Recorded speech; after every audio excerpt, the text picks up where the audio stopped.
അപ്പോൾ നമ്മൾ ട്രസ് എന്താണെന്ന് നോക്കി, അതിൻ്റെ ടൈപ്സ് നോക്കി, ഡിഫറെൻറ്റ് പാർട്സ് നോക്കി, അതുപോലെ അതിൽ ആക്ട് ചെയ്യുന്ന ലോഡ്സ് എന്തൊക്കെയാണ് എന്നുള്ളത് നോക്കി അല്ലേ. നമ്മൾ IS 875 പാർട്ട് 3ൻ്റെ ബേസിസിൽ വിൻഡ് ലോഡ് എങ്ങനെയാണ്, വിൻഡ് പ്രഷർ കണ്ടുപിടിക്കുന്നത്, അതിൻ്റെ വിൻഡ് സ്പീഡ്, ഓരോ ലൊക്കേഷൻസ് വിൻഡ് സ്പീഡ് മാറുന്നത് എങ്ങനെയാണ് എന്നുള്ളതൊക്കെ നമ്മൾ ഓൾറെഡി നോക്കിയതാണ് അല്ലേ. വിൻഡ് പ്രഷർ PZ = 0.6 VZ² എന്നും, അതേപോലെ അതിനകത്തുനിന്ന് VZ ഡിസൈൻ വിൻഡ് സ്പീഡ് കണ്ടുപിടിക്കാൻ ഒരു equation VB × K1 × K2 × K3 3 coefficients നമ്മൾ യൂസ് ചെയ്യുന്നുണ്ട് എന്ന് നമ്മൾ പറഞ്ഞതാണ്. അതുകൂടാതെ വിൻഡ് ലോഡ് കണ്ടുപിടിക്കണമെങ്കിൽ നമ്മൾ എന്താണ് യൂസ് ചെയ്യേണ്ടത്, F = CPE - CPI × A × PD എന്ന ഈ equation page number 13 of IS 875 part 3 ഉണ്ടെന്ന് നമ്മൾ പറഞ്ഞതാണ്. അപ്പോൾ നമുക്ക് വിൻഡ് ലോഡ് കണ്ടുപിടിക്കാനുള്ള ഈ ഇക്വേഷനെ പറ്റിയാണ് നമുക്ക് ഇനി ഡീറ്റെയിൽ ആയിട്ട് നോക്കാനുള്ളത്. അപ്പോൾ ഈ വിൻഡ് ലോഡ് കണ്ടുപിടിക്കുന്ന ഈ ഇക്വേഷൻ എന്താണ്, CPE - CPI × A × PD ആണ്. അപ്പോൾ അതിനകത്ത് A എന്ന് വെച്ചാൽ ഏരിയയാണ്, എവിടെയാണോ വിൻഡ് ആക്ട് ചെയ്യുന്നത് ആ ഏരിയയാണ് നമുക്ക് സാധാരണ നമ്മൾ കൊടുക്കാറുള്ളത്. ഇപ്പോൾ നമ്മൾ പേർലിനിലാണ് വിൻഡ് ആക്ട് ചെയ്യുന്നതെങ്കിൽ പേർലിൻ്റെ സ്പേസിംഗ് ആണ് നമ്മൾ ഏരിയ ആയിട്ട് കൊടുക്കുന്നത്. ഓക്കെ, അതേപോലെ PD എന്ന് വെച്ചാൽ ഡിസൈൻ വിൻഡ് ലോഡാണ്, നമ്മൾ ഓൾറെഡി കണ്ടുപിടിച്ചു. വിൻഡ് പ്രഷർ വെച്ച് നമുക്ക് എത്രയാണ് എന്നുള്ളത് നമ്മൾ ഓൾറെഡി കണ്ടുപിടിച്ചാണ്. PZ എന്ന് പറയുന്നത് തന്നെയാണ് PD എന്ന് പറയുന്നത്, രണ്ടും സെയിം തന്നെയാണ്, ഓൾറെഡി കണ്ടുപിടിച്ചതാണ് അല്ലേ. 0.6 VZ² എന്ന് പറഞ്ഞിട്ട്. ഇനി CPE എന്ന് പറഞ്ഞു കഴിഞ്ഞാൽ എക്സ്റ്റേണൽ വിൻഡ് പ്രഷർ കോഎഫിഷ്യൻ്റ് ആണ്. എക്സ്റ്റേണൽ വിൻഡ് പ്രഷർ കോഎഫിഷ്യൻറ്റ് നമുക്ക് 2 ടേബിളുണ്ട്. ടേബിൾ 4 ഉണ്ട്. ടേബിൾ 4 യൂസ് ചെയ്യുന്ന എപ്പോഴാണ്, അത് റെക്റ്റാങ്കുലർ ബിൽഡിങ്സ് വരുമ്പോഴാണ്, റെക്റ്റാങ്കുലർ വാൾസ് വരുമ്പോഴാണ് നമുക്ക് ടേബിൾ 4 യൂസ് ചെയ്യുന്നത്. അപ്പോൾ റെക്റ്റാങ്കുലർ വാൾസിലേക്ക് വിൻഡ് ആക്ട് ചെയ്താണെങ്കിൽ നമുക്ക് ടേബിൾ 4 അനുസരിച്ച് നമുക്ക് അതിൻ്റെ കോഎഫിഷ്യൻറ്റ് CPEയുടെ വാല്യൂസ് നമുക്ക് കണ്ടുപിടിക്കാൻ പറ്റും. ഇനി ടേബിൾ 5 യൂസ് ചെയ്യുന്നപ്പോഴാണ് പിസ്ഡ് റൂഫ് വരുമ്പോൾ അല്ലെങ്കിൽ സ്ലോപ്പിംഗ് റൂഫ് വരുമ്പോഴാണ് നമ്മളെപ്പോഴും ടേബിൾ 5 നമ്മൾ യൂസ് ചെയ്യുന്നത്. അപ്പോൾ ഈ 2 ടേബിളിൽ നിന്ന് നമുക്ക് CPE അല്ലെങ്കിൽ എക്സ്റ്റേണൽ വിൻഡ് പ്രഷറിൻ്റെ വാല്യൂ നമുക്ക് കണ്ടുപിടിക്കാൻ പറ്റും. CPI എന്താണ്, ഇൻറ്റേർണൽ വിൻഡ് പ്രഷർ കോഎഫിഷ്യൻ്റ് ആണ്. ഇൻറ്റേർണൽ വിൻഡ് പ്രഷർ കോഎഫിഷ്യൻറ്റ് നമുക്ക് 3 ആയിട്ട് ഡിവൈഡ് ചെയ്യാം, depending upon what amount of openings provide in A building, അല്ലെങ്കിൽ എത്രമാത്രം ബിൽഡിങ്ങിനകത്തൂടെ വിൻഡ് പാസ് ചെയ്ത് പോകും, അതിൻ്റെ പെർമിയബിലിറ്റീനെ അക്കൗണ്ട് ചെയ്തിരിക്കും. ഓക്കെ, അപ്പോൾ ചിലത് നമുക്ക് സ്മോൾ ഓപ്പണിങ്സ് ആയിരിക്കും, അല്ലെങ്കിൽ നോർമൽ പെർമിയബിലിറ്റി എന്ന് പറയും. അങ്ങനത്തെ ബിൽഡിങ്സിനാണെങ്കിൽ നമുക്ക് കോഡ് ബുക്കിൽ പേജ് നമ്പർ 27 ബേസിസ് നോക്കിക്കഴിഞ്ഞാൽ 0.2 തൊട്ട് -0.2 വരെ ഈ 2 റേഞ്ചസ് നമ്മൾ കാൽക്കുലേറ്റ് ചെയ്യേണ്ടി വരും. ഇത് രണ്ടുമാണ് CPIയുടെ വാല്യൂ ആയിട്ട് കോഡിൽ പറഞ്ഞേക്കുന്നത്. ഇനി മീഡിയം ഓപ്പണിങ്ങോ ലാർജ് ഓപ്പണിങ്ങോ ആയിക്കഴിഞ്ഞാൽ അതനുസരിച്ച് വാല്യൂ ചേഞ്ച് ആവും. ഇത് പേജ് നമ്പർ 36 പറഞ്ഞിട്ടുണ്ട്. അതായത് 6.2.3.2ൻ്റെ കീഴിൽ എന്താണ്, മീഡിയം ഓപ്പണിംഗ് ആണെങ്കിൽ അല്ലെങ്കിൽ 5 to 20% ആണ് അതിൻ്റെ പെർമിയബിലിറ്റി എങ്കിൽ +0.5 -0.5 ആണ് നമ്മൾ എടുക്കേണ്ട CPIയുടെ വാല്യൂസ്. അതേപോലെ ലാർജ് ഓപ്പണിങ്സ് ആണെങ്കിലോ 0.7 തൊട്ട് -0.7 ഈ 2 വാല്യൂസുമാണ് നമ്മൾ CPIയുടെ വാല്യൂസായിട്ട് ചെക്ക് ചെയ്യേണ്ടത്. അപ്പോൾ നമുക്ക് ഒന്നിൽ കൂടുതൽ വാല്യൂസ് ഉണ്ടല്ലേ. അപ്പോൾ എല്ലാ കോമ്പിനേഷൻസും നമ്മൾ വർക്കൗട്ട് ചെയ്ത് നോക്കിയാൽ ഏറ്റവും ക്രിട്ടിക്കൽ ഏതാണ് എന്ന് നമുക്ക് കണ്ടുപിടിക്കാൻ പറ്റുള്ളൂ. ഓക്കെ, അപ്പോൾ ഇങ്ങനെയാണ് നമുക്ക് എന്താണ് വിൻഡ് ലോഡ് കണ്ടുപിടിക്കുന്ന ഇക്വേഷൻ എന്ന് പറയുന്നത്. അപ്പോൾ നമുക്കൊരു പ്രോബ്ലം നോക്കാം. ഇത് December 2009 ക്വസ്റ്റ്യൻ പേപ്പറിൽ നിന്നുള്ള ഒരു ക്വസ്റ്റ്യൻ ആണ്. The details of A shed situated in Trivandrum. അപ്പോൾ ലൊക്കേഷൻ നമുക്ക് തന്നിട്ടുണ്ട്, ട്രസ്സിൻ്റെ ഡീറ്റെയിൽസ് തന്നിട്ടുണ്ട്, സ്പാൻ തന്നിട്ടുണ്ട്, റൈസ് തന്നിട്ടുണ്ട്, അതേപോലെ ഈവ് ഹൈറ്റ് എന്താണെന്ന് തന്നിട്ടുണ്ട്, സ്പേസിങ് ഓഫ് എ ട്രസ് തന്നിട്ടുണ്ട്, പേർലിൻ്റെ സ്പേസിങ് തന്നിട്ടുണ്ട്. എന്താ കണ്ടുപിടിക്കേണ്ടത്, find the design wind pressure and wind load on പേർലിനാണ് കണ്ടുപിടിക്കാൻ പറഞ്ഞിരിക്കുന്നത് അല്ലേ. അപ്പോൾ പേർലിനെ ആക്ട് ചെയ്യുന്ന വിൻഡ് പ്രഷറും വിൻഡ് ലോഡും കണ്ടുപിടിക്കണം. അപ്പോൾ ഇത് നമ്മൾ ചെയ്യാനായിട്ട് ആദ്യം നമുക്ക് വിൻഡ് പ്രഷർ എത്രയാണെന്ന് കണ്ടുപിടിച്ചാൽ നമ്മൾ എന്ത് ചെയ്യാൻ പറ്റുള്ളൂ, വിൻഡ് ലോഡ് കണ്ടുപിടിക്കാൻ പറ്റുള്ളൂ. വിൻഡ് പ്രഷർ കണ്ടുപിടിക്കാൻ നമുക്കറിയാം PZ = 0.6 VZ² ആണെന്ന് നമുക്കറിയാം അല്ലേ. അപ്പോൾ അതിനായിട്ട് VZ വേണം. VZ എന്ന് വെച്ചാൽ എന്താണ്, VB × K1 × K2 × K3 എന്നറിയാം. അത് 3 കോഎഫിഷ്യൻ ആണെന്ന് നമുക്കറിയാം. അപ്പോൾ VB എന്താണ്, ബേസിക് വിൻഡ് സ്പീഡാണ്. ഓരോ ലൊക്കേഷൻ അനുസരിച്ച് മാറിക്കൊണ്ടിരിക്കും. ഇപ്പോൾ ട്രിവാൻഡ്രം ആണെങ്കിൽ എത്രയാണ് അതിൻ്റെ വാല്യൂ നമുക്കറിയാം, 39 m/s ആണ് ട്രിവാൻഡ്രത്തിൻ്റെ വാല്യൂ എന്ന് നമ്മൾ ഓൾറെഡി ഡിസ്കസ് ചെയ്തതാണ് ഫസ്റ്റ് ക്ലാസ്സിൽ അല്ലേ. അപ്പോൾ ഓരോ ലൊക്കേഷൻ അനുസരിച്ച് നമുക്ക് ഈ വാല്യൂസ് നമുക്ക് അപ്പൻഡിക്സ് എയിൽ നമുക്ക് കിട്ടി. ഇനി എന്താണ് K1 K2 K3 എന്ന് വെച്ചാൽ കോഎഫിഷ്യൻസ് ആണ് നമുക്കിനി വേണ്ടത്. അപ്പോൾ ഈ കോഎഫിഷ്യൻ്റ് എന്താണ് കിട്ടേണ്ടത്, K1 എന്ന ഒരു കോഎഫിഷ്യൻ എന്ന് വെച്ചാൽ പ്രോബബിലിറ്റി ഫാക്ടറാണ്. അപ്പോൾ പ്രോബബിലിറ്റി ഫാക്ടർ K1 കണ്ടുപിടിക്കാനായിട്ട് നമ്മൾ എന്ത് ചെയ്യണം, ടേബിൾ 1ലേക്ക് പോകാൻ ഞാൻ ഓൾറെഡി ഡിസ്കസ് ചെയ്തതാണ്. അപ്പോൾ അതിനകത്ത് എന്ത് ടൈപ്പ് ബിൽഡിംഗ് ആണ്, നമുക്ക് ബിൽഡിംഗ് ഒന്നും പറഞ്ഞിട്ടില്ല, എന്ത് ടൈപ്പാണെന്ന് ക്വസ്റ്റ്യനിൽ പറയാത്തതുകൊണ്ട് ഇതൊരു ജനറൽ ബിൽഡിംഗ് ആയിട്ട് അല്ലെങ്കിൽ ജനറൽ സ്ട്രക്ചറായിട്ട് കൺസിഡർ ചെയ്യാം. നമുക്ക് ജനറൽ സ്ട്രക്ചർ ആണെങ്കിൽ നമുക്ക് K1ൻ്റെ വാല്യൂ കിട്ടാൻ എന്ത് ചെയ്യണം, നമുക്ക് ഇവിടുത്തെ വിൻഡ് സ്പീഡ് എത്രയാണ് ട്രിവാൻഡ്രത്തെ 39 m/s ആണ്. കറസ്പോണ്ടിങ് വാല്യൂ നോക്കിക്കഴിഞ്ഞാൽ ഫോർ എ ജനറൽ ബിൽഡിംഗ് ആണെങ്കിൽ വാല്യൂ K1ൻ്റെ വാല്യൂ 1 ആണെന്ന് കിട്ടി. അതേപോലെ K2ൻ്റെ വാല്യൂ കണ്ടുപിടിക്കാൻ എന്ത് ചെയ്യണം? ടേബിൾ 2ലേക്ക് പോവുക. ടേബിൾ 2ൽ നമുക്ക് ട്രിവാൻഡ്രത്തെ ലൊക്കേഷൻ നോക്കുമ്പോൾ നമുക്ക് ടെറൈൻ കാറ്റഗറിയും വേണം, ക്ലാസ്സും വേണം അല്ലേ? നമുക്ക് അത് നോക്കാം. ക്ലാസ് കണ്ടുപിടിക്കാനായിട്ട് നമുക്ക് ഈ കേസിൽ നമുക്ക് ട്രിവാൻഡ്രത്ത് എവിടെയാണെന്ന് പറഞ്ഞിട്ടില്ല. സിറ്റിയിലാണോ അല്ലെങ്കിൽ റിമോട്ട് ലൊക്കേഷനാണോ ഒന്നും പറഞ്ഞിട്ടില്ല. ഇപ്പോൾ ട്രിവാൻഡ്രം എന്ന് പറയുന്ന ഒരു മെട്രോ സിറ്റി അല്ല, പക്ഷേ ഒരു ഹെവിലി പോപ്പുലേറ്റഡ് സിറ്റി ആയതുകൊണ്ടും അത് ബിൽഡിങ്ങിൻ്റെ ഹൈറ്റ് നമുക്ക് തന്നിട്ടുണ്ട്. മൊത്തം സ്പാൻ നമുക്ക് 15 മീറ്റർ, ഏറ്റവും ലോങ്ങസ്റ്റ് ആയിട്ട് തന്നേക്കുന്ന അല്ലെങ്കിൽ ഏറ്റവും വലിയ ഡയമെൻഷൻ ഏതാണോ അത് ഹൈറ്റ് ആണെങ്കിലും അല്ലെങ്കിൽ വിഡ്ത്ത് ആണെങ്കിലും അല്ലെങ്കിൽ എന്താണ് ഹൊറിസോണ്ടൽ ഡയമെൻഷൻ ഏതാണോ തന്നേക്കുന്നത്, ഏറ്റവും ലോങ്ങസ്റ്റ് ഡയമെൻഷൻ ഏത് തന്നേക്കുന്നോ അതാണ് നമ്മൾ കൺസിഡർ ചെയ്യേണ്ടത്. ഇപ്പോൾ ക്ലാസ് എടുക്കാനായിട്ട് ഇവിടെ ക്ലാസ് A ഉണ്ട്, B ഉണ്ട്, C ഉണ്ട് അല്ലേ? ഇപ്പോൾ നമുക്ക് 15 മീറ്റർ ഹൈറ്റാണ് ഏറ്റവും ലാർജസ്റ്റ് ഡയമെൻഷനായിട്ട് നമുക്കിവിടെ തന്നേക്കുന്നത്. അപ്പോൾ ലെസ് ദാൻ 20 ആയതുകൊണ്ട് നമുക്ക് ക്ലാസ് A ആയിട്ട് നമുക്ക് കൺസിഡർ ചെയ്യാം. അതേപോലെ തന്നെ കാറ്റഗറി 1, 2, 3, 4 ഉള്ളതുകൊണ്ട് നമുക്കിതിനകത്ത് കാറ്റഗറി 3 ആണ് എടുക്കുന്നത്. കാരണം ട്രിവാൻഡ്രം എന്ന് പറയുന്നത് ഒരു നോർമൽ സിറ്റിയാണ്, ഹെവിലി പോപ്പുലേറ്റഡ് ആണ്, പക്ഷേ ഒരു മെട്രോ സിറ്റി അല്ല. മെട്രോ സിറ്റി ആണ് അല്ലെങ്കിൽ ഹെവിലി പോപ്പുലേറ്റഡ് സിറ്റി ആണ് എന്തെങ്കിലും തന്നിട്ടുണ്ടെങ്കിൽ മാത്രമേ എന്ത് ചെയ്യാവുള്ളൂ, കാറ്റഗറി 4 എടുത്താൽ മതി. ബാക്കിയെല്ലാം കാറ്റഗറി 3യുടെ ആവശ്യമേ ഉള്ളൂ. ഇൻ കേസ് 4 എടുത്താലും പ്രശ്നമൊന്നുമില്ല. ഓക്കെ, ഇപ്പോൾ ക്ലാസ് Aയും കാറ്റഗറി 3 നമ്മൾ കൺസിഡർ ചെയ്ത് കഴിഞ്ഞാൽ അതിനകത്ത് നമുക്ക് 2 വാല്യൂസ് നമുക്കിതിനകത്തുണ്ട്. ഈ വാല്യൂസ് കറസ്പോണ്ടിങ് ആയിട്ട് നോക്കിക്കഴിഞ്ഞാൽ നമുക്ക് എത്രയാണ് ബിൽഡിങ്ങിൻ്റെ ഹൈറ്റ്? 15 മീറ്റർ ഹൈറ്റാണ്. അപ്പോൾ കറസ്പോണ്ടിങ് വാല്യൂ നമുക്ക് എത്ര കിട്ടും? 0.97 എന്നൊരു വാല്യൂ നമുക്ക് കിട്ടുക. K2യുടെ വാല്യൂ എത്രയാണ്? 0.97. ഓക്കെ, ഇനി K3 എന്ന് പറയുന്നതാണ് ടോപ്പോഗ്രഫി ഫാക്ടറാണെന്ന് പറഞ്ഞു. അത് ഇവിടെ നമുക്ക് ടോപ്പോഗ്രഫിയുടെ ഒരു ഡീറ്റെയിൽസും തന്നിട്ടില്ല, അതുകൊണ്ട് നമുക്ക് സ്ലോപ്പ് ഇല്ല എന്നുള്ളത് ലെവൽ ഗ്രൗണ്ട് ആണെന്ന് കൺസിഡർ ചെയ്തിട്ട് K3യുടെ വാല്യൂ 1 ആയിട്ട് നമുക്ക് എടുക്കാം. അപ്പോൾ നമുക്ക് design wind speed കണ്ടുപിടിച്ചൂടെ? VZ=VB × K1, K2, K3 എല്ലാ വാല്യൂസ് നമുക്കറിയാം. സബ്സ്റ്റിറ്റ്യൂട്ട് ചെയ്യുമ്പോൾ 37.83 m/s എന്ന് കിട്ടി. ഇനി വിൻഡ് പ്രഷർ കണ്ടുപിടിക്കാനോ? നമുക്കറിയാം PZ=0.6 VZ² ആണെന്നറിയാം. സബ്സ്റ്റിറ്റ്യൂട്ട് ചെയ്യും നമുക്ക് 858.67 Nm/m² എന്നൊരു വാല്യൂ കിട്ടി. അപ്പോൾ ഇത്രയും ആണ് നമുക്ക് എന്താ വിൻഡ് പ്രഷർ എന്ന് പറയുന്നത്. പക്ഷേ നമുക്ക് വിൻഡ് ലോഡ് വേണം. നമുക്ക് ലോഡ് കണ്ടുപിടിക്കണമെങ്കിൽ പ്രഷറിൻ്റെ കൂടെ ഏരിയ മൾട്ടിപ്ലൈ ചെയ്യണം. പക്ഷേ നമുക്ക് എവിടെയാണ് ലോഡ് അപ്ലൈ ചെയ്യേണ്ടത്? ലോഡ് അപ്ലൈ ചെയ്യേണ്ടത് പേർലിനിലാണ്. അപ്പോൾ വിൻഡ് ലോഡ് കണ്ടുപിടിക്കാനുള്ള ഇക്വേഷൻ നമ്മൾ ഓൾറെഡി ഡിസ്കസ് ചെയ്തു. എന്താണ് ഇക്വേഷൻ? വിൻഡ് ലോഡ് കണ്ടുപിടിക്കാനായിട്ട് F = CPE - CPI × A × PD എന്ന ഇക്വേഷനാണെന്ന് പറഞ്ഞു അല്ലേ? അപ്പോൾ ആദ്യം നമുക്ക് അതിൻ്റെ 2 കോഎഫിഷ്യൻസും കണ്ടുപിടിക്കാം. CPE എന്ന് പറഞ്ഞാൽ എന്താണ്? എക്സ്റ്റേണൽ വിൻഡ് പ്രഷർ കോഎഫിഷ്യൻ്റ് ആണ്. അതിനകത്ത് നമുക്ക് ഇത് പിച്ച്ഡ് റൂഫാണ്, ഒരു സ്ലോപ്പിംഗ് ഷെഡാണ് എന്ന് പറഞ്ഞിട്ടുണ്ട്. അപ്പോൾ ഷെഡ് ആണെങ്കിൽ നമുക്ക് ടേബിൾ 5 യൂസ് ചെയ്യണമെന്നറിയാം.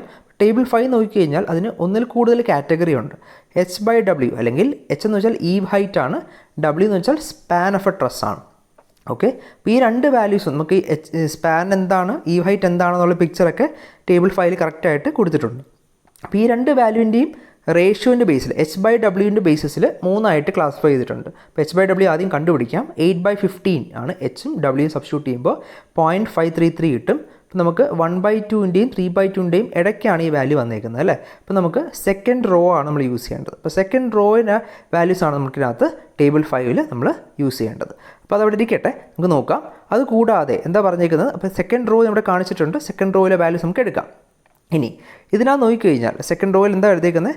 റൂഫിൻ്റെ ആംഗിൾ ആണ് ചോദിച്ചേക്കുന്നത്. റൂഫിൻ്റെ ആംഗിൾ നമുക്ക് തന്നിട്ടുണ്ടോ? ഇല്ല. ചില ക്വസ്റ്റ്യൻ തന്നിട്ടുണ്ടാവും, ഇവിടെ നമുക്കത് കണ്ടുപിടിക്കേണ്ടി വരും. ഇനി അടുത്തെന്താണ്? വിൻഡ് ആംഗിൾ ഉണ്ട് അല്ലേ? വിൻഡ് ആംഗിൾ 0 ഡിഗ്രി ഉണ്ട്, അതേപോലെ 90 ഡിഗ്രി ഉണ്ട്. അപ്പോൾ വിൻഡ് ആംഗിൾ 0 ഡിഗ്രി എപ്പോഴാണ് വരുന്നത്, 90 ഡിഗ്രി എപ്പോഴാണ് വരുന്നത് നമുക്ക് നോക്കാം. ഓക്കെ, അതിന് ശേഷം വരുന്ന എന്താണ്? ലോക്കൽ കോഎഫിഷ്യൻസ് ആണ്. അത് നമുക്ക് തൽക്കാലം അത് ആവശ്യം ഇല്ല. ഇനി മുകളിലത്തെ ഒരു ഫിഗർ കണ്ടിട്ടുണ്ടോ? കീ പ്ലാൻ എന്ന് പറഞ്ഞിട്ട്. ഇത് പേജ് നമ്പർ 17ലെ ഫിഗറാണ്, അതായത് ടേബിൾ 5യുടെ തൊട്ടടുത്ത പേജിലെ ഫിഗറാണ്. ഈ ഫിഗർ നോക്കിക്കഴിഞ്ഞാൽ വിൻഡ് കാണിച്ചിട്ടുണ്ട് അല്ലേ? നമ്മൾ തന്നേക്കുന്ന റൂഫിൻ്റെ മുകൾ വശത്തെ ഒരു പോർഷനെയാണ് നമുക്ക്, അതായത് റൂഫിൻ്റെ മുകളിൽ നിന്ന് നോക്കുന്നെങ്കിൽ ഓക്കെ, ടോപ്പ് വ്യൂ ആണ് കാണിച്ചേക്കുന്നത്. അപ്പോൾ നമുക്ക് W എന്ന വാല്യൂ നോക്കുമ്പോൾ നമുക്ക് അറിയാം സ്പാൻ കാണിച്ചിട്ടുണ്ട്, അതുപോലെ ലെങ്ത്ത് കാണിച്ചിട്ടുണ്ട്, വിൻഡ് സൈഡിൽ നിന്ന് ആക്ട് ചെയ്യുന്നതായിട്ട് കാണിച്ചിട്ടുണ്ട് അല്ലേ? ഒരു ആംഗിളാണ്, പർട്ടിക്കുലർ ആംഗിൾ തീറ്റയിലാണ് വിൻഡ് ആക്ട് ചെയ്യുന്നത്. ഇപ്പോൾ തീറ്റ എന്ന് പറയുന്നത് 0 ഡിഗ്രി ആണെന്ന് ഇരിക്കട്ടെ.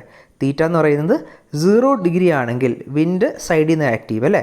ഇത് പെർപെൻഡിക്കുലർ ടു റിഡ്ജ് ആയിരിക്കും. റിഡ്ജ് ഏതാണ്? ഏറ്റവും നടുക്കൂടെ പോകുന്ന ലൈനാണ് നമുക്ക് റിഡ്ജ് എന്ന് പറയുന്നത്. നമ്മൾ ഓൾറെഡി ഡിസ്കസ് ചെയ്തതാണ്. അപ്പോൾ റിഡ്ജിൻ്റെ പെർപെൻഡിക്കുലറായിട്ടായിരിക്കും ആ വിൻഡ് ആക്ട് ചെയ്യുന്നത്. അതേപോലെ തന്നെ വിൻഡിൻ്റെ ആംഗിൾ തീറ്റ 90 ഡിഗ്രി ആകുമ്പോഴോ റിഡ്ജിന് പാരലായിട്ടായിരിക്കും വിൻഡ് ആക്ട് ചെയ്യുന്നത്. അപ്പോൾ ഈ രണ്ടും നമുക്ക് ഓൾറെഡി ഡിസ്കസ് ചെയ്തതാണ്. വിൻഡ് ആക്ട് ചെയ്യുന്ന കേസസ് വിൻഡ് 0 ഡിഗ്രിയും വിൻഡ് 90 ഡിഗ്രി, 2 കണ്ടീഷൻസും നമുക്ക് സെലക്ട് ചെയ്യണം.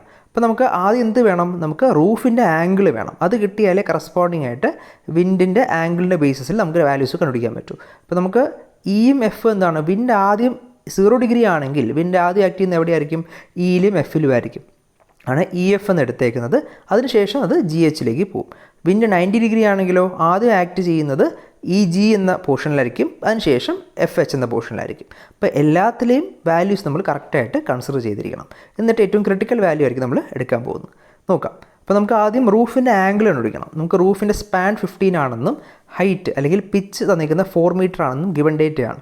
അപ്പോൾ ഇതിൽ നിന്ന് ഈ ട്രയാങ്കിളിൽ നിന്ന് ഒരു ഹാഫ് ട്രയാങ്കിൾ എടുത്തു കഴിഞ്ഞാൽ നമുക്ക് ടാൻ ആൽഫ എന്നെടുത്ത് കഴിഞ്ഞാൽ നമുക്ക് 4/7.5 എന്താണ്, സ്പാൻ ബൈ 2. നമ്മൾ ഓൾറെഡി പറഞ്ഞാണ് പിച്ച് തന്നിട്ടുണ്ടെങ്കിൽ നമുക്കതിനകത്ത് ഈ റൂഫിൻ്റെ ആംഗിൾ നമുക്ക് കണ്ടുപിടിച്ചെടുക്കാൻ പറ്റും അല്ലേ. സ്പാൻ ബൈ 4 മീറ്ററാണ് ഹൈറ്റ്, സ്പാന് 15 ആണ്, അതിൻ്റെ പകുതി എടുത്തു. അപ്പോൾ നമുക്ക് ഒരു ചെറിയ ട്രയാങ്കിൾ കിട്ടി. ട്രയാങ്കിളിൽ നിന്ന് ആൽഫയുടെ വാല്യൂ നമുക്ക് 28 ഡിഗ്രി 4 മിനിറ്റ്സ് എന്ന് നമുക്ക് കിട്ടി അല്ലേ. ഇതാണ് റൂഫിൻ്റെ ആംഗിൾ. നമുക്ക് പക്ഷേ റൂഫിൻ്റെ ആംഗിൾ തന്നിരിക്കുന്നത് 0, 5, 10, 20, 30, 45 അങ്ങനെയാണ് കൊടുത്തേക്കുന്നത് അല്ലേ. നമുക്കിപ്പോൾ കിട്ടിയ 28 ആയതുകൊണ്ട് അത് 20ക്കും 30ക്കും ഇടയ്ക്കാണ്. 20ക്കും 30ക്കും ഇടയ്ക്കാണ് വാല്യൂ ആണ്. നമുക്ക് എല്ലാ വാല്യൂസും നമുക്ക് ഇൻ്റർപോളേറ്റ് ചെയ്യേണ്ടി വരും. നമുക്ക് ഫസ്റ്റ് വിൻഡ് ആംഗിൾ 0 ഡിഗ്രി ആണെന്ന കേസ് നമുക്ക് കൺസിഡർ ചെയ്യാം. വിൻഡ് ആംഗിൾ 0 ഡിഗ്രി ആകുമ്പോൾ എന്താണ് വാല്യൂ, നമുക്ക് 20ക്ക് കറസ്പോണ്ടിങ് വാല്യൂ -0.7ഉം അതേപോലെ 30ക്ക് കറസ്പോണ്ടിങ് -0.2 ആണ് അല്ലേ. അപ്പോൾ 28 ഡിഗ്രി 4 മിനിറ്റ്സ് എന്ന് പറയുമ്പം ഓൾമോസ്റ്റ് 30ക്ക് അടുത്തായതുകൊണ്ട് നമുക്ക് 0.2ന് അടുത്തായിട്ടൊരു വാല്യൂ കിട്ടുന്നത്. അപ്പോൾ ഇൻ്റർപോളേറ്റ് ചെയ്യുമ്പോൾ നമുക്ക് -0.297 എന്നൊരു വാല്യൂ നമുക്ക് കിട്ടും. ഓക്കെ. അതേപോലെ തന്നെ ജി എച്ചിൽ നോക്കിക്കഴിഞ്ഞാൽ എത്രയാണ് വാല്യൂ, 2 വാല്യൂ -0.5 ആയതുകൊണ്ട് നമുക്കവിടെ ഇൻ്റർപോളേറ്റ് ചെയ്യേണ്ട. 20ക്കും -0.5 ആണ്, 30ക്കും -0.5 ആണ് അല്ലേ. അപ്പോൾ അതിൻ്റെ വാല്യൂ നമുക്ക് -0.5 ആയിട്ട് തന്നെ നമുക്ക് എടുക്കാൻ പറ്റും. ഇനി നമുക്ക് അതേപോലെ വിൻഡ് ആംഗിൾ 90 ഡിഗ്രി ആകുമ്പോൾ കേസ് എടുക്കണ്ടേ. അതെ, വിൻഡ് ആംഗിൾ 90 ഡിഗ്രി ആകുമ്പോൾ കറസ്പോണ്ടിങ് എത്രയാണ് വാല്യൂ, 20ക്ക് -0.8ഉം 30ക്ക് കറസ്പോണ്ടിങ് ഇ ജിയിലാണ് കറസ്പോണ്ടിങ് -0.8 ആയതുകൊണ്ട് അവിടെ ഇൻ്റർപോളേറ്റ് ചെയ്യേണ്ട. ആൻസർ -0.8 തന്നെയാണ്. എഫ് എച്ചിലെടുക്കുമ്പോൾ എഫ് എച്ച് ആകുമ്പോൾ എന്താ വരിക, അതിനകത്ത് -0.6 -0.8 ഉണ്ട്. അത് ഓൾമോസ്റ്റ് 0.8ന് അടുത്തായിരിക്കും വരിക. കാരണം 28 30ക്ക് അടുത്തായതുകൊണ്ട് -0.761 കിട്ടും ഇൻ്റർപോളേറ്റ് ചെയ്യുമ്പോൾ. ഇത്രയും വാല്യൂസാണ് എന്നാണ് CPE അല്ലെങ്കിൽ എക്സ്റ്റേണൽ വിൻഡ് പ്രഷർ കോഎഫിഷ്യൻ്റ് ആൻസറായിട്ട് നമുക്ക് കിട്ടുന്നത് അല്ലേ.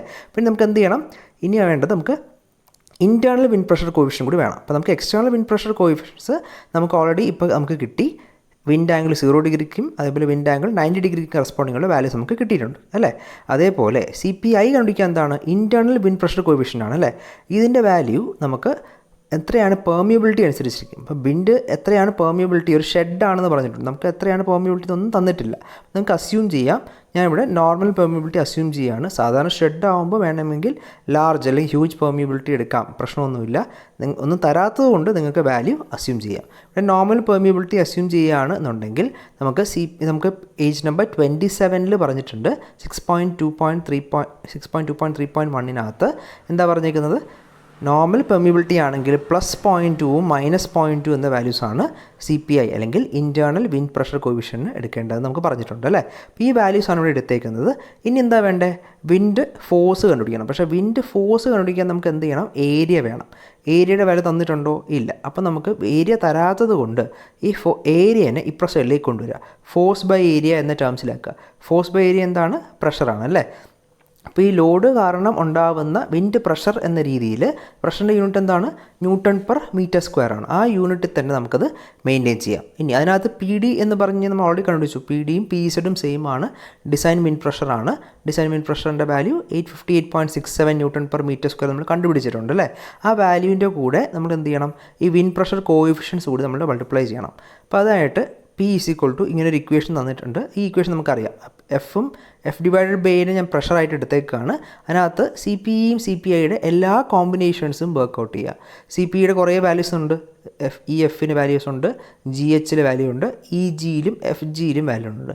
ഓരോ വാല്യൂവിനും കറസ്പോണ്ടിങ് CPIന് +0.2 വരാം, അതേപോലെ -0.2 വരാം അല്ലേ. അപ്പോൾ ഫസ്റ്റ് P1 എന്ന വാല്യൂ മാത്രം നമുക്ക് നോക്കാം. അതെന്താണ്, CPEയുടെ ആദ്യത്തെ വാല്യൂ എന്താണ്, EF കറസ്പോണ്ടിങ് -0.297 ആണ് അല്ലേ CPEയുടെ വാല്യൂ. ഇനി CPIയുടെ വാല്യൂ ഇതാകുമ്പം +0.2 വരാം -0.2 വരാം. അതാണ് ആദ്യത്തെ രണ്ട് കേസ്, P1 P2 ആയിട്ട് എടുത്തേക്കുന്നത്. ഒന്നിൽ +0.2 എടുത്തിട്ടുണ്ട്, മറ്റേത് -0.2 CPIയുടെ വാല്യൂ എടുത്തിട്ടുണ്ട്. ഇൻറ്റു PD എന്താണ് 858.67 Nm/m² ആണ്. സബ്സ്റ്റിറ്റ്യൂട്ട് ചെയ്യുമ്പോൾ നമുക്ക് എത്രയാണ് വിൻഡ് പ്രഷർ എന്നൊരു വാല്യൂ നമുക്ക് കിട്ടിയിട്ടുണ്ട്. ഇൻറ്റു ഏരിയ ചെയ്തിട്ടുണ്ടെങ്കിൽ നമുക്ക് ഇപ്പോൾ തന്നെ വിൻഡ് ലോഡ് കിട്ടിയേനെ, പക്ഷേ നമുക്ക് ഏരിയ തന്നിട്ടില്ല. അതുകൊണ്ട് എല്ലാ കോമ്പിനേഷൻസും നമ്മൾ വർക്കൗട്ട് ചെയ്തിട്ട് അതിൽ ഏറ്റവും ക്രിട്ടിക്കൽ വാല്യൂ ഏതാണ് നോക്കുക. അതിൽ ഏറ്റവും ക്രിട്ടിക്കലായിട്ട് കിടക്കുന്ന ഏതാണ്, ഏറ്റവും മാക്സിമം വാല്യൂ നോക്കുക. നെഗറ്റീവ് ആണോ പോസിറ്റീവ് ആണോ നോക്കണ്ട, കാരണം ഇതിൻ്റെ വാല്യൂ നമുക്ക് നെഗറ്റീവ് വന്നു കഴിഞ്ഞാൽ അതിന് ഡയറക്ഷനെയാണ് സിഗ്നിഫൈ ചെയ്യുന്നത്. വിൻഡിൻ്റെ ഡയറക്ഷൻ ഓപ്പോസിറ്റ് ഡയറക്ഷനിലേക്ക് വിൻഡ് ആക്ട് ചെയ്യുന്നു, അല്ലെങ്കിൽ വിൻഡിന് സക്ഷൻ ഫോഴ്സ് ആണ് എന്ന് നമുക്ക് വേണമെങ്കിൽ പറയാം. ഓക്കെ, അപ്പോൾ ഇതാണ് ക്രിട്ടിക്കൽ വാല്യൂ എന്താണ് 858.67 ആണ് ഇവിടെ ഏറ്റവും വലിയ വാല്യൂ ആയിട്ട് നമുക്ക് കിട്ടിയിരിക്കുന്നത്. അപ്പോൾ അതാണ് നമ്മുടെ വിൻഡ് പ്രഷറിൻ്റെ ഏറ്റവും മാക്സിമം വാല്യൂ. പക്ഷേ ഇനി നമ്മൾ എന്താ ചോദിച്ചേക്കുന്നത്, വിൻഡ് ലോഡ് ആൻഡ് പേർലിൻ എന്നാണ് ചോദിച്ചേക്കുന്നത് അല്ലേ. അപ്പോൾ പേർലിനിൽ ഉണ്ടാകുന്ന വിൻഡ് ലോഡ് എത്രയാണ് എന്നാണ് കണ്ടുപിടിക്കാൻ പറഞ്ഞേക്കുന്നത്. നമുക്ക് തന്നിട്ടുണ്ട് പേർലിൻ്റെ സ്പേസിങ് തന്നിട്ടുണ്ട്. എത്രയാണ് 4 മീറ്റർ ആണ് പേർലിൻ സ്പേസിങ് തന്നിട്ടുണ്ട്. നമുക്കൊരു സ്ട്രക്ചർ നോക്കാം. നമുക്ക് തന്നേക്കുന്ന ഷെഡ് ഇങ്ങനെയാണ്. ഷെഡ് ചിലപ്പോൾ നമുക്ക് കവേർഡായിട്ട് കൺസിഡർ ചെയ്യേണ്ടി വരും, കാരണം നമ്മൾ നോർമൽ പെർമിയബിലിറ്റി ആണ് പറഞ്ഞേക്കുന്നത്. ഇപ്പോൾ ഒരു ഷെഡ് ഇങ്ങനെ എടുത്തിട്ടുണ്ട്, ഫ്രണ്ടിൽ ട്രസ് ഉണ്ട്. എന്ത് ടൈപ്പ് ട്രസ്സാണ് നമുക്ക് തന്നിട്ടില്ല. അതേപോലെ തന്നെ ഇപ്പോൾ വന്നേക്കുന്ന ഓറഞ്ച് കളർ ലൈനിലുള്ളതാണ് പേർലിൻ എന്ന് പറയുന്നത്. ആ പേർലിൻ്റെ മുകളിലാണ് എന്ത് ചെയ്യുക, ഈ റൂഫ് നമ്മൾ പ്ലേസ് ചെയ്യുക. GI ഷീറ്റ് ആണെങ്കിൽ GI ഷീറ്റ്, അല്ലെങ്കിൽ ആസ്പെറ്റോ ഷീറ്റ് നമ്മൾ പ്ലേസ് ചെയ്യുന്നത്. അപ്പോൾ അതിനകത്ത് ഓരോ പേർലിൻ തമ്മിലുള്ള സ്പേസിംഗ് ആണ് 4 മീറ്റർ എന്ന് പറഞ്ഞാൽ നമുക്ക് തന്നേക്കുന്നത്. അപ്പോൾ 4 മീറ്റർ എന്ന് പറയുന്ന ഒരു പേർലിന് എടുക്കുന്ന ലോഡ് എവിടെ നിന്നായിരിക്കും, രണ്ട് സൈഡിൽ നിന്നുള്ള സെൻറ്റർ ടു സെൻറ്റർ ലെങ്ത് ചെയ്യുന്ന ഒരു ചെറിയ പോർഷനിലായിരിക്കും ഉള്ള ലോഡായിരിക്കും ആ പേർലിൻ എടുക്കുന്നത് അല്ലേ. അത് തമ്മിലുള്ള സ്പേസിങ് 4 മീറ്റർ ആണെങ്കിലും അതിൽ നിന്ന് ഈ സൈഡിലേക്ക് 2 മീറ്ററും മോൾ സൈഡിലേക്ക് 2 മീറ്റർ എന്ന രീതിയിൽ ഉള്ള ലോഡായിരിക്കും ആ പേർലിൻ നമുക്ക് എടുക്കുന്നത്. ഓക്കെ, ഈ ലോഡാണ് ആ പേർലിൻ്റെ മുകളിൽ വരാൻ പോകുന്നത് അല്ലേ. അപ്പോൾ അവിടെ ആക്ട് ചെയ്യുന്ന ലോഡ് നമുക്കറിയാം എന്താണ്, 4 മീറ്റർ സ്പേസിങ്ങിലുള്ള എന്തൊക്കെ ലോഡ് വരുമോ അതൊക്കെ ആ പേർലിനിൽ ആക്ട് ചെയ്യും. തന്നേക്കുന്ന പ്രഷർ ഇൻറ്റു ആ ലെങ്ത് ചെയ്ത് കഴിഞ്ഞാൽ 4 മീറ്റർ സ്പേസിങ് ചെയ്ത് കഴിഞ്ഞാൽ നമുക്ക് UDL ആയിട്ട് 3434.68 Nm/m എന്ന UDL ആയിട്ടുള്ള ലോഡ് നമുക്ക് പേർലിൻ്റെ മുകളിൽ ആക്ട് ചെയ്യും. അപ്പോൾ ഇത് സാധാരണ പേർലിൻ ഒരു ബീം മെമ്പറാണ്. ബീമിന് മുകളിൽ UDL, സിംപ്ലി സപ്പോർട്ട് ബീമിന് മുകളിൽ UDL വന്നു കഴിഞ്ഞാൽ എങ്ങനെയാണ് ഡിസൈൻ ചെയ്യുന്നത് നമ്മൾ ഓൾറെഡി പഠിച്ചതാണ് അല്ലേ. സ്റ്റീൽ ബീമിൽ നമ്മൾ ഓൾറെഡി ബീം അല്ലെങ്കിൽ ടെൻഷൻ മെമ്പർ പഠിച്ച പോലെ ബീം നമ്മൾ പഠിച്ചതാണ്.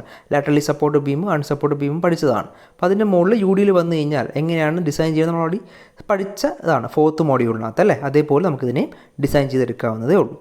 അപ്പം ഇങ്ങനെയാണ് wind load on A Pearlin എന്ന രീതിയിൽ ക്വസ്റ്റ്യൻ ചോദിച്ചാൽ നമുക്ക് വർക്കൗട്ട് ചെയ്യേണ്ടത്. അപ്പോൾ ഇതേപോലെ തന്നെ ഇതിപ്പോൾ ഒരു ടൈപ്പാണ്, ഇഷ്ടംപോലെ ടൈപ്പിൽ നമുക്ക് പേർലിൻസ് അതല്ല ട്രസ്സസ് നമുക്ക് ഡിസൈൻ ചെയ്തെടുക്കാൻ പറ്റും.